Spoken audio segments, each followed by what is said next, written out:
Hello and welcome to a new week of meals. I have 3 to share with you today, and just a little disclaimer if it sounds a little bit off, the sound that is, I'm recording my voiceover in the car. Let's start off with the taco pie. I just have some ground beef that I've cooked up here, adding some taco seasoning, super easy. This is, first meal of the week that I'm cooking. Want to keep it really, really simple. So just the ground beef, taco seasoning. I am going to add a bit of cheese dip that I happen to have in the fridge I wanted to use up. You can use nacho cheese, you can use shredded cheddar cheese. You don't even have to add cheese if you don't want to, but just season accordingly to how you prefer it to taste. And then I am going to mix the cheese dip in and then fill the pie crust.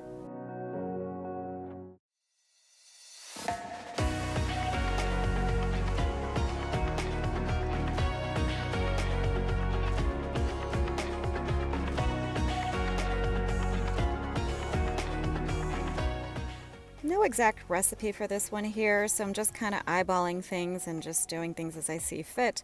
Again, you don't need to add the cheese if you don't want to.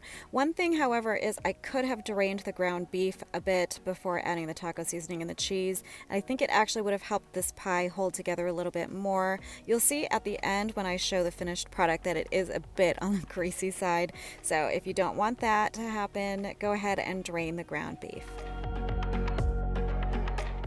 Just filling my pie dish now with some refrigerated pie crust that I bought from the store. I think it might be Pillsbury, or perhaps it's just from Aldi. Regardless, you can make your own, or you could just buy the refrigerated kind. So I have set that out at room temperature to make it a little bit more pliable.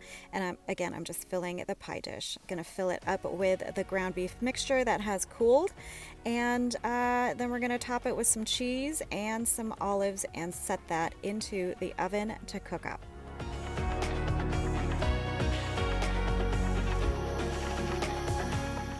Sprinkling a little cheese at the bottom, just, why not? And then we're going to go in with the ground beef mixture, more cheese, and the olives.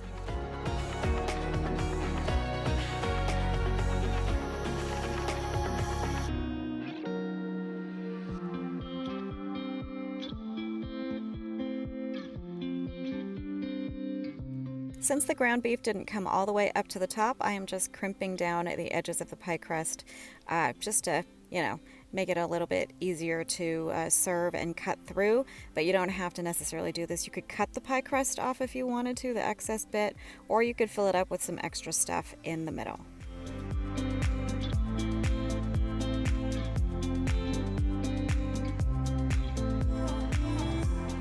Here's that shredded cheese. This is a pizza blend because that's just what I happen to have on hand.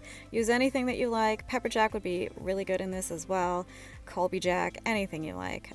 There are those olives, sliced olives. Rob loves the olives, so I decided to add a bit on the top. I like them as well. Maybe some jalapenos, or what else could you put on top of this? Anything that you like, but it is going to go into the oven to cook. So, I would not add any kind of fresh tomatoes or any fresh ingredients until the very end before serving. Into the oven it goes, just according to the package directions for the pie crust. I'm going to wait until it all looks nice and bubbly and cheese has melted, and there you go. And you can see here, if I get a little bit closer, you'll see the grease kind of just bubbling up there. If you wanted to try to eliminate that, again, drain the ground beef, drain the fat from the ground beef, and you'll have better luck with that. It tasted fine, it was delicious. Wait for it to cool a bit so you could slice through. You'll see the pie crust kind of crumble a little bit. I think it had to do with the moisture from that fat that I did not drain off. So again, just let this cool and it'll just be perfectly fine. It tasted delicious, to be honest. I mean, how could you go wrong with like your favorite taco filling and some cheese and a pie crust? I mean, it's delicious. So you can serve this topped with shredded lettuce, some tomatoes, again I mentioned jalapenos, anything you like.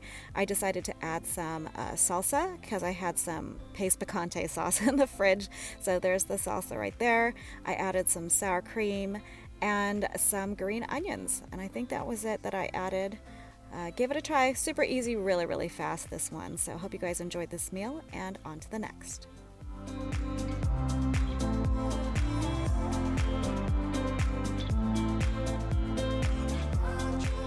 Next up is an easy casserole I have for you. I'm starting off by browning some bacon. I've just cut these up in little bits just to make it a little bit easier. I've drained this here, and I'm going to put this all together for a Aloha chicken casserole. So I'm just adding some beef bouillon here, and we're going to all put this into the baking dish that you see to the side. Now you can mix all of this in the baking dish. I don't know why I didn't do that, but I've got an extra bowl here. I've greased the baking dish off to the side, and we're just adding all of the ingredients, the wet ingredients, to the bowl, including some minced garlic. Now I'm going to pour all of this in there into the baking dish, and then we're just going to dump and go. And this is going to be such an easy one to put together. I did add some sweetener here. The recipe calls for brown sugar. I decided to do some monk fruit and erythritol because that's what I had, but you can definitely add your brown sugar.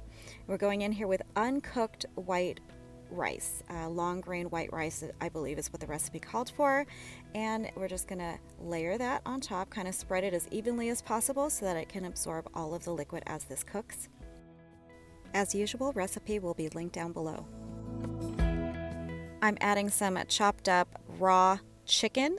You can use rotisserie chicken that you will add after the rice is pulled out of the oven and is cooked, but I decided to go ahead and add the chicken raw, and because it is raw, I'm adding it to the baking dish before it goes into the oven. So this is going to cook in the oven alongside the rice, and this makes it even easier. But again, if you wanted to use a rotisserie chicken, you're going to not put the chicken in until the very end, or towards the end after the rice is already cooked. Next up, we've got some diced onions. I'm also going to add some bell peppers. What else? And pineapples. Pineapples, as well as some pineapple juice, the juice that came in the can with the pineapple.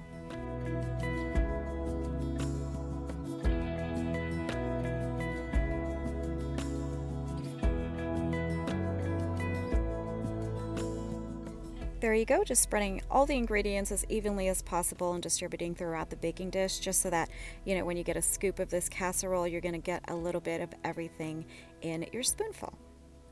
Taking some foil, and I'm going to cover this as tightly as possible so that we don't lose any of that moisture, and so that the rice can cook thoroughly in the liquid. So that's going to go into the oven to cook until the rice is done.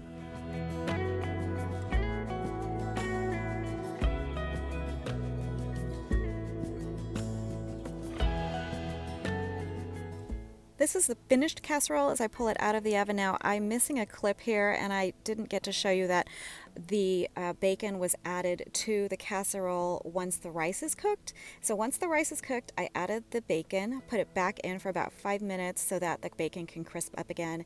And here I'm just topping with some snipped green onions, just to add a little bit more flavor and some color. And that is the casserole done. It was really tasty.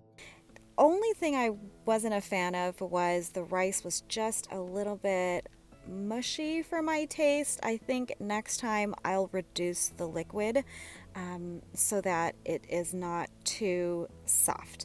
It's just a textural thing. It's just my preference, but it was delicious tasting, great colors. Look at that, very, very colorful, and a fun sort of Hawaiian take on a chicken casserole.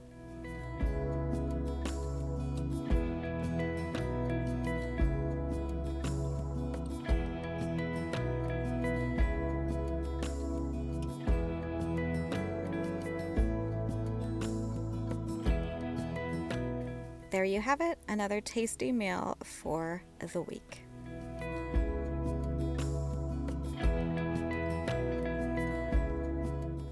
Lastly, I am grilling up some chicken thighs, boneless, skinless, in my panini press to make a chicken korma pizza. Totally making this up, totally winging it. I've done something like this before, but I'm just taking some korma sauce from Aldi, And I'm gonna mix that with the cooked chicken. I'm gonna put it on some of my clearance flatbread that I got and top with some mozzarella cheese and call it a night. You know, this was a super easy meal.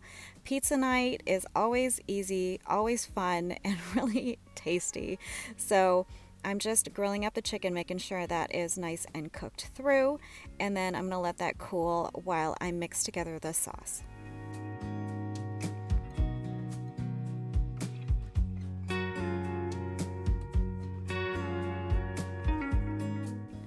So in lieu of using like a marinara sauce or a pizza sauce, I'm going to use it and kick it up and do a little Indian style with some creamy korma sauce. Now this particular sauce that I got from Aldi has a little dry seasoning or curry packet that I'm adding. I don't know what exactly it is, maybe curry powder and some other spices, but I don't I don't know I don't know what it was, but it made the sauce really, really yummy.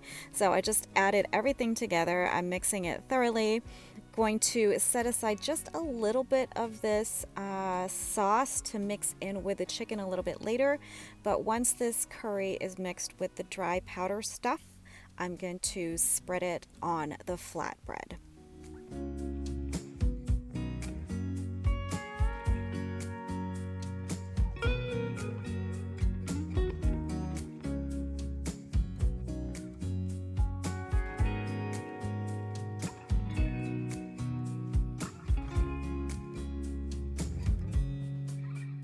Here is that Stonefire flatbread that I got for 50 cents for 2 flatbread pieces. I should have bought more because I've been storing them in the freezer and they've been really handy for these lazy days where I just don't really want to put a huge effort into cooking dinner. So I'm just spreading that korma sauce now on top of the flatbread. I didn't want to put too much sauce so to make it, so just in case it got soggy, but I did put a pretty, a decent amount on there, and it's nice and thick so it didn't soak into the bread so much. And then I'm going to top that with some mozzarella cheese, again, that I got on clearance. I am just really loving the way I've been shopping and meal prepping by using the clearance stuff that I find at the stores. So it's been really handy for me rather than just going out and buying what I need for a meal plan that I have made in advance. So here we go. There's that mozzarella cheese. I think I just got it for like $1.99 or $2, something like that, for fresh mozzarella cheese. I took that out of the freezer, just defrosted it, and I am just gonna pull it apart into little chunks. Gonna take this and just spread it along the flatbread, and then once that's done, I am going to add the chicken.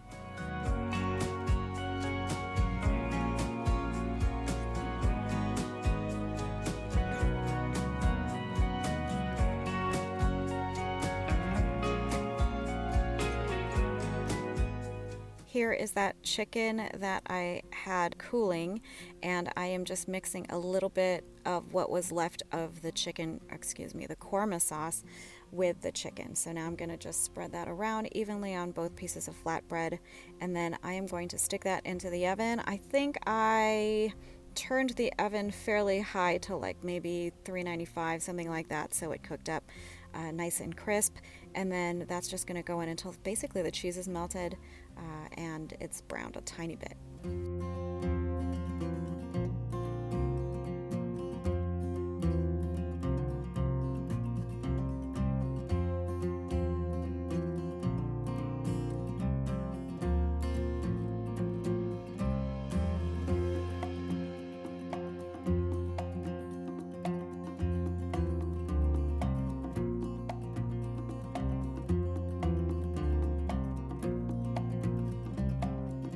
And here is the finished chicken korma pizza. I've just topped with some fresh cilantro for added flavor and color. And doesn't that look very appetizing? Well, let me tell you that it was delicious. The flatbread turned out nice and crispy along the edges and the bottom. So, a lot of texture here, the crispiness, and then just the delicious chicken on top that was nice and moist because I used chicken thighs. That is my favorite. I was just slicing this up here to serve for the fam. Really easy, light, meal for the end of the week. I hope you guys enjoyed the recipes or meal ideas that I have shared with you this time around. Thank you so much for stopping by. I encourage you to subscribe if you like this kind of video, and like the video so that people can find these ideas and take inspiration for their own family meals. I will see you in the next video. Take care and be well. Until then, bye-bye.